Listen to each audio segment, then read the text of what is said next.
de Pedro. Y vamos a leer en el capítulo 1,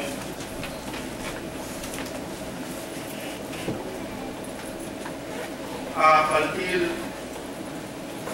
del verso 14. Primera Pedro, capítulo 1, verso 14.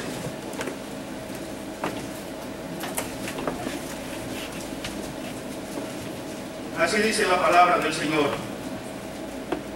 Como hijos obedientes, no os conforméis a los deseos que antes teníais, estando en vuestra ignorancia, sino, como aquel que os llamó es santo, sed también vosotros santos en toda vuestra manera de vivir. Porque escrito está, sed santos, porque yo soy santo. Amén. Oremos. Soberano y gran Dios, con mucho temor y reverencia, nos presentamos, Señor, delante de tu presencia en esta mañana. Oh Dios, un temor santo se apodera de nosotros al saber, oh Dios, que hemos de hablar de tu palabra, y también, Señor, al saber que vamos a oír tu palabra.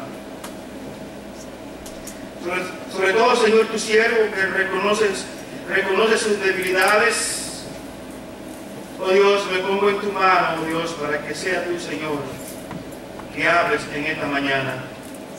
Tu Santo Espíritu ministre, Señor, a nuestras vidas y nos haga, Señor, comprender las verdades que vamos a comunicar en esta tarde.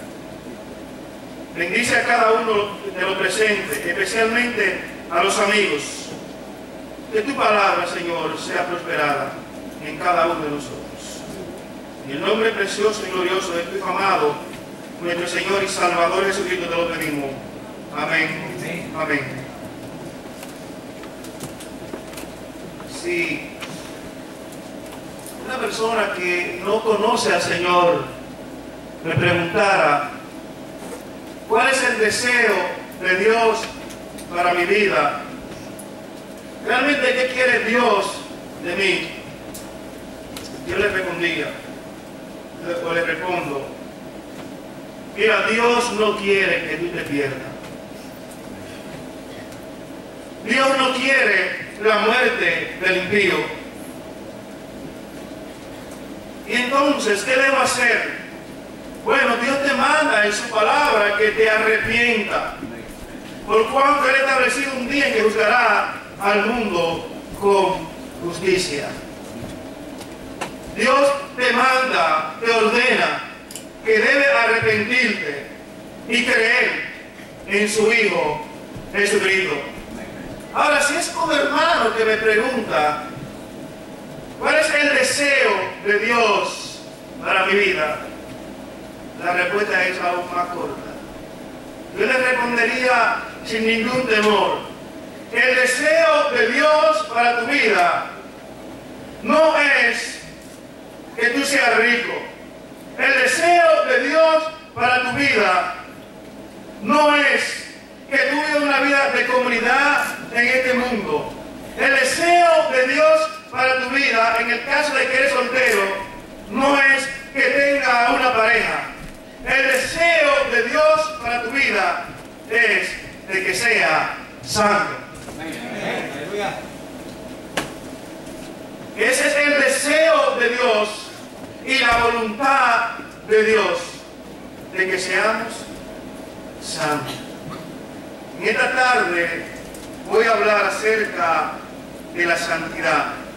En primer lugar, vamos a ver qué significa esta palabra, santidad. En segundo lugar, ¿por qué debemos ser santos? ¿En qué consiste la santidad práctica del creyente? Por último, vamos a ver los recursos de Dios para que vivamos una vida en santidad. Y finalmente, una aplicación práctica. ¿Qué significa esta palabra santidad? La santidad es una cualidad fundamental de Dios y de su Espíritu. La santidad es una una virtud indispensable en cada creyente. Oiga la palabra que uso, indispensable en cada creyente. ¿Por qué? Porque sin santidad nadie verá a Dios. También la santidad muchas veces en la Biblia, especialmente en el Antiguo Testamento, se usa como un atributo de ciertos lugares, objetos, días, fechas y acciones, etcétera, etcétera. Vemos en el Antiguo Testamento de que muchas cosas que eran consagradas a Dios tenían un carácter santo. Ahora, el término en el Antiguo Testamento fue escrito en hebreo. Se usa la palabra kadosh en el hebreo para describir la palabra santidad.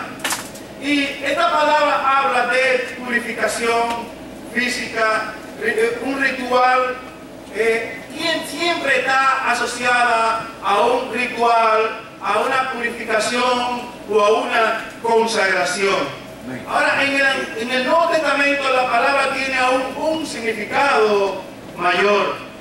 Ya muchas veces no tiene que ver con cosas, aunque todo lo que se usa para Dios es santo. El lugar donde ustedes están sentados, esos bancos son santos porque han sido consagrados para la obra del Señor. Este micrófono es santo porque se está utilizando para la obra del Señor. Igualmente este púlpito, por eso no podemos usarlo para usos viles. Ese fue el error del rey Belsasar cuando mandó a buscar los vasos del templo que habían sido llevados allá a Babilonia, y él lo mandó a buscar para darle un uso vil allí en medio de la borrachera y de la orgía que estaba celebrando. Esa misma noche Dios lo cortó porque tomó algo que era de Dios, que estaba consagrado para Dios, para usarlo en cosas viles. En el Nuevo Testamento la palabra que se usa para santidad es la palabra agios. Y esta palabra también en muchas ocasiones significa separado, consagrado, puesto aparte. Ahora, en el texto que leímos de la palabra de Dios, él ahí da una orden, un mandato. ¿Qué significa eso? Miren, el Dios Todopoderoso, el Creador de todas las cosas, está dando una orden. ¿Quién puede resistirse a las órdenes de Dios? Nadie. Entonces Él dice aquí que debemos ser santos. Tenemos que ser santos, así como Él es santo. ¿Por qué entonces debemos vivir en santidad? Decía el puritano Matthew Henry que las promesas de Dios son razones fuertes para que nosotros busquemos la santidad. Debemos limpiarnos de toda inmundicia de carne y espíritu si esperamos en Dios como Padre nuestro. Debemos procurar ser santos como Él es santo, y perfecto como nuestro Padre celestial es perfecto. Su sola gracia, por la influencia de ese Espíritu, puede purificar, pero la santidad debe ser el objetivo de nuestras oraciones constantes.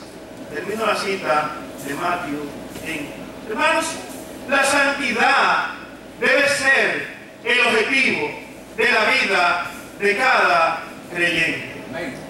Dios nos utiliza a nosotros, a cada uno de nosotros nos ha dado dones para la edificación del cuerpo de Cristo. Pero por encima de todo eso, más que ser un predicador, más que ser un maestro, más que ejercer un ministerio dentro de la iglesia local, por encima de eso está el llamado a una vida de santidad. lo buscaban. La vida de abstinencia no consiste muchas veces en nosotros separarnos del mundo material que nos rodea. El Señor Jesucristo dijo que vamos a estar en el mundo. En el mundo vamos a tener aflicción. Pero Él nos ha encomendado al Padre para que el Padre nos guarde. Hermanos, el cristiano no debe vivir una vida solitaria, debe vivir una vida en sociedad. Porque si nos separamos del mundo, de la gente del mundo, ¿qué testimonio le vamos a dar a ellos? ¿Cómo podemos alcanzarlo, hermanos, si no compartimos con ellos, si no le damos testimonio de nuestra fe? Hay cristianos que muchas veces desprecian a aquellos que no conocen a Dios y entonces se aíslan y creen que son demasiado santos, que si comparte con un inconverso, como que se van a contaminar. No, esa no es la razón. Esa no es razón para que hagamos eso. Ahora, en nuestra vida cristiana debemos de abstenernos de muchas cosas que si no las hacemos no podemos vivir una vida en santidad. Dice en 1 de Pedro capítulo 2 verso 11: amados, dice Pedro, amados, yo os ruego como extranjeros y peregrinos que os atengáis de los deseos carnales que batallan contra el alma. Los cristianos debemos abstenernos de los deseos carnales que batallan contra el alma. Bueno, hay una guerra en el interior nuestro. La nueva naturaleza y la vieja naturaleza. Cuando creemos en el Señor, la nueva naturaleza, la naturaleza espiritual, la naturaleza de Cristo viene a morar en nosotros, viene a habitar en nosotros, se siente en el trono de nuestros corazones a reinar, a gobernar, a dirigir nuestras vidas.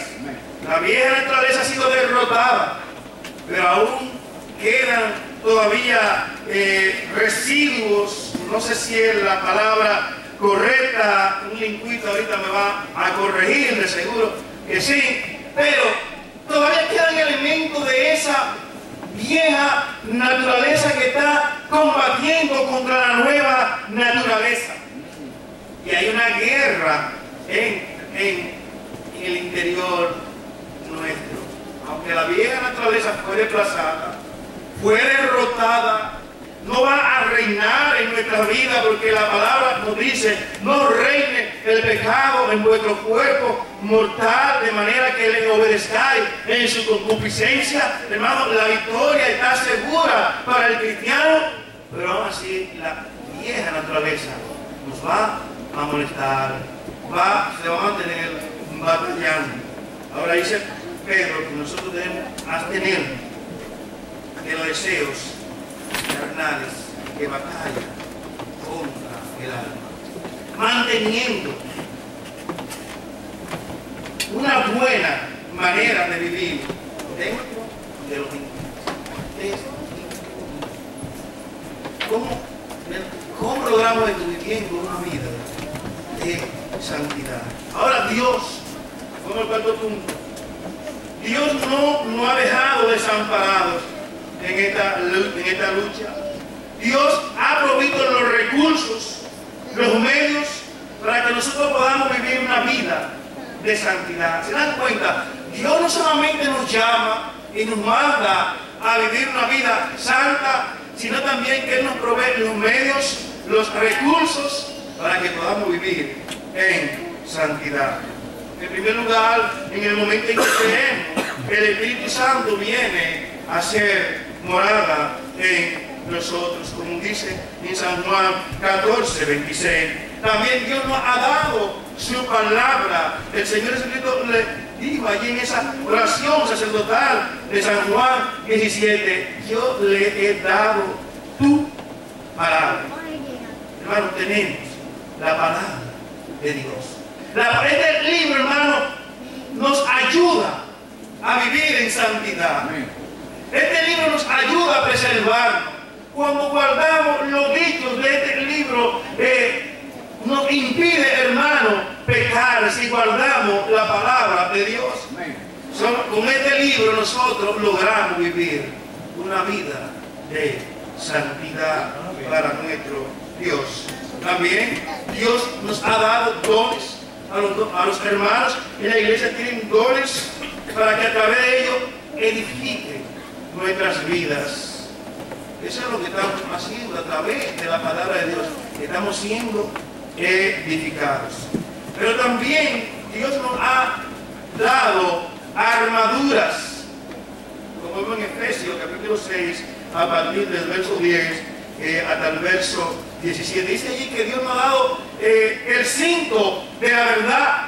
Era un cinturón que se ponía el soldado romano y que impedía que cualquier flecha que viniera pudiera tocar alguno de sus órganos vitales.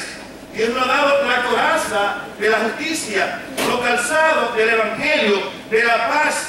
Nos ha dado el yelmo de la salvación, el escudo de la fe y la espada del Espíritu. Es decir, Dios nos ha dado armaduras para que podamos vencer contra los ataques del maligno. Miren, Satanás tiene un propósito.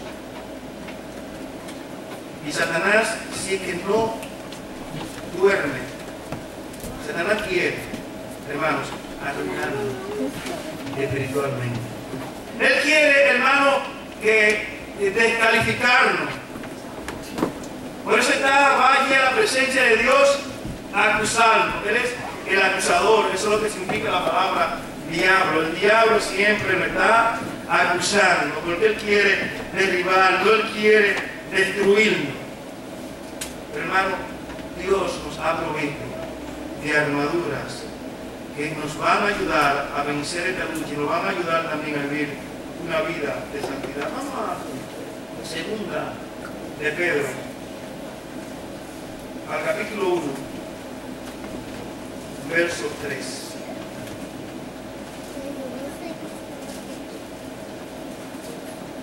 Dice así la palabra de Dios: como todas las cosas que pertenecen a la vida y a la piedad nos han sido dadas por su divino poder, mediante el conocimiento de aquel que nos llamó por su gloria y excelencia, por medio de las cuales nos ha dado preciosas y grandísimas promesas, para que por ellas llegaseis a ser participantes de la naturaleza divina, habiendo huido de la corrupción que hay en el mundo a causa de la concupiscencia. Hermanos, dice aquí que Dios, todas las cosas que pertenecen a la vida y a la piedad.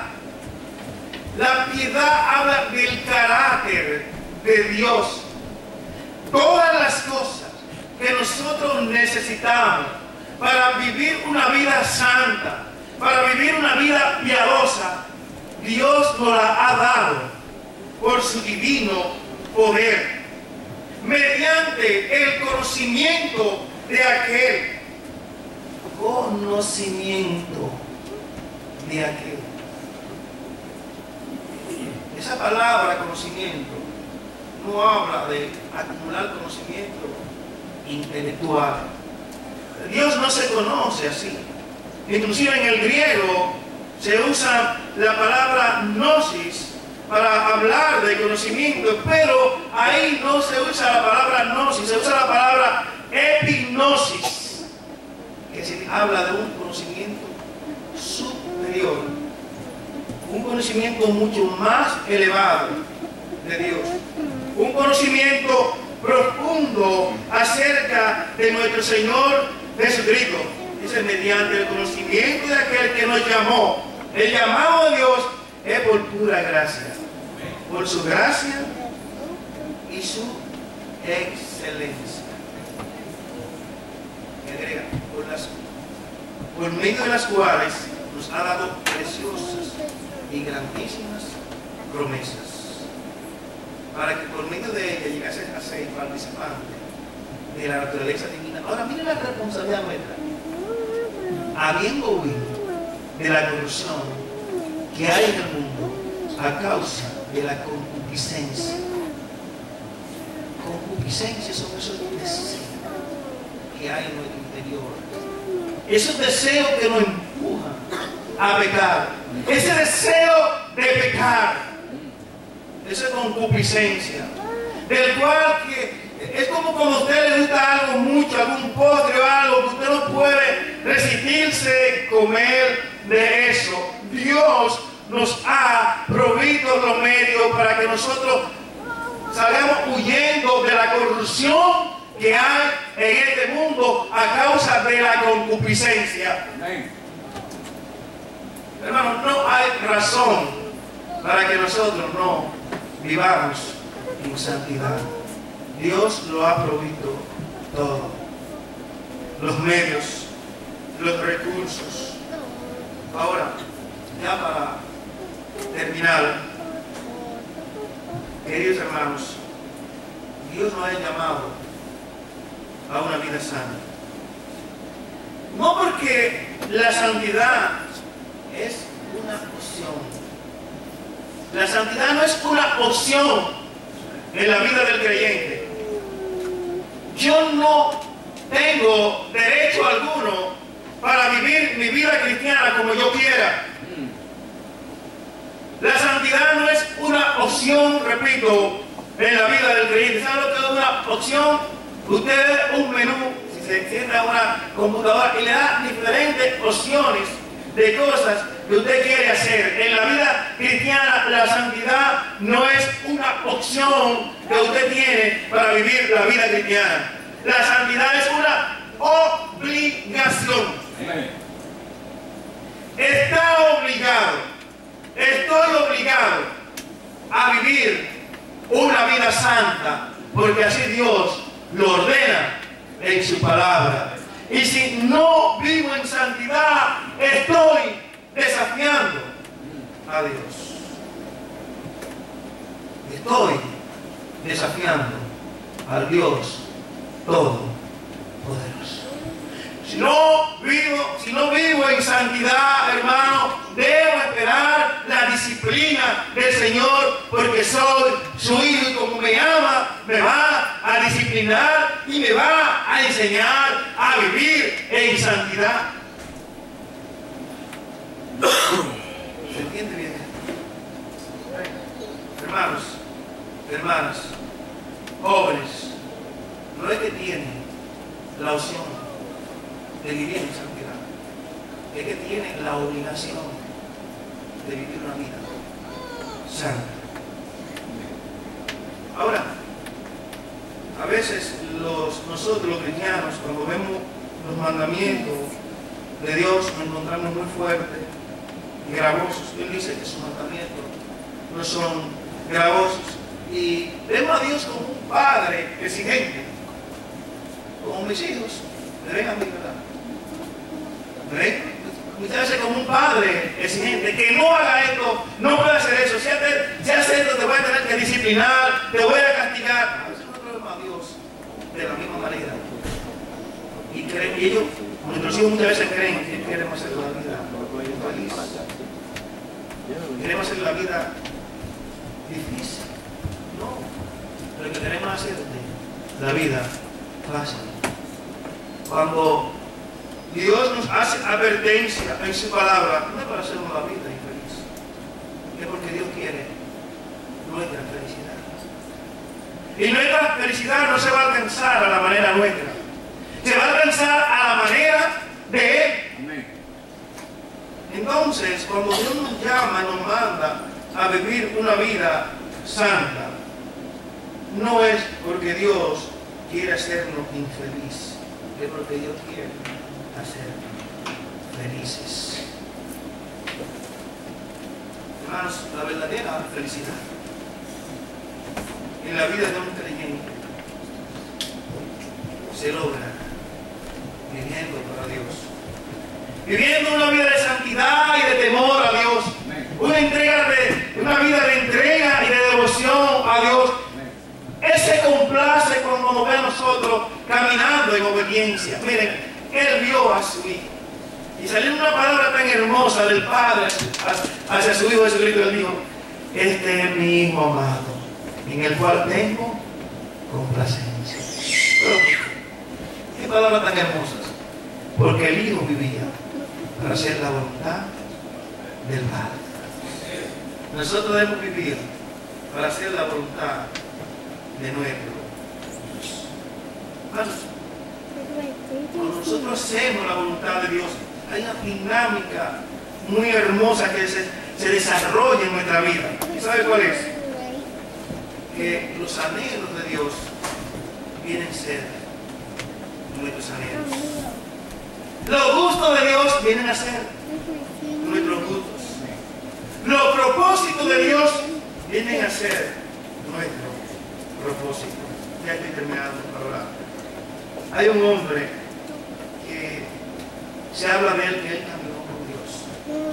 Pero, ¿cómo fue posible que no caminara con Dios? El Dios 3 veces santo, y diariamente Dios y este hombre se juntaban para caminar. Pero había una comunión tan hermosa. Este hombre deseaba cada día encontrarse con Dios para caminar con Él. Y Dios también con Él. Era como cuando estábamos de novio. Anhelábamos siempre caminar con nuestra pareja, ¿verdad? Pues así mismo, hermano, es la comunión con Dios. Y un día Dios no se cansa. No sé si Él le dijo que no, le dijo a Dios: el camino es muy largo, yo me quiero ir a vivir a tu casa. Así estamos mejor. Dice la palabra de Dios que Dios se lo llevó. Se lo llevó. Hay otro hombre que la Biblia dice que era amigo de Dios. Dios amigo de un hombre. Dios no hacía nada que no se lo consultara a Abraham. ¿Por qué? Porque era su amigo. Y así nosotros vemos tantos hombres de Dios que temieron a Dios, que Dios hizo tantas proezas y tantas cosas grandes con ellos. Y cuando usted busca un común denominador en eso, eran hombres que vivían en santidad. Eran hombres que vivían para agradar a Dios. Hermanos, tenemos un desafío por delante, y es que cada día consagrarnos a nuestro Dios y vivir una vida de santidad. Oremos. Padre, te damos gracias. Señor, tú conoces el corazón de cada uno de nosotros. Tú conoces, oh Dios, acerca de nuestras debilidades. Señor, no podemos ocultar nada delante de tu presencia. Te rogamos, Señor, por tu gran amor y por tu gran misericordia, que nos ayudes a vivir una vida de santidad. Una vida, oh Dios, donde podamos testificar, Señor, de esa obra maravillosa que tú has hecho en nuestras vidas. Ayúdanos, Señor, a ser instrumento limpio, Dios, para así poder servirte de una manera eficiente. Damos gracias, Señor, por los amigos aquí presentes. También, oh Dios, que ellos entiendan que tú también quieres algo de ellos, y es que ellos procedan al arrepentimiento, que ellos crean en nuestro Señor Jesucristo para salvación. Padre, gracias te damos por el tiempo que hemos pasado aquí en esta iglesia. Todo lo demás que se va a hacer, oh Señor, lo ponemos en tu mano, en el nombre precioso y glorioso. Querido Jesús, nuestro Señor, te lo pedimos. Amén.